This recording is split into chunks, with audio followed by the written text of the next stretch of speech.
आरोग्याला चांगली व आयुर्वेदिक अशी ही भाजी एकदा नक्की करून पहा। त्यासाठी इथे मी तेल गरम करून त्यामध्ये जिरं टाकलं, त्यानंतर ठेचलेला लसूण आणि मिरची टाकली, त्याला छान परतून घेतलं। छान परतून झाल्यानंतर मी त्याच्यामध्येच बारीक चिरलेला कांदा टाकून घेतला। कांदाही छान परतून घ्यायचा आहे, थोडंसं मीठ टाकायचं आहे जेणेकरून कांदा आपला पटकन परतला जातो। त्यानंतर इथे धुतलेली मी तांदूळाची भाजी टाकते आहे व त्याच्यावर मीठ टाकून छानपैकी त्याला परतून घेतलं आहे।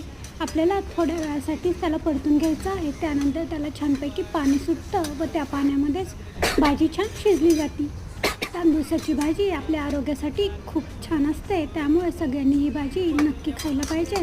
त्यानंतर आपले इथे पाणी आटल्यानंतर त्यामध्ये मी जाडसर वाटलेला शेंगदाण्याचा कूट टाकला आहे व थोडंसं तेल टाकलं आहे व छान परतून घेतलं आहे। आपली भाजी रेडी आहे। आवडल्यास लाईक, शेअर आणि सबस्क्राईब करा। धन्यवाद।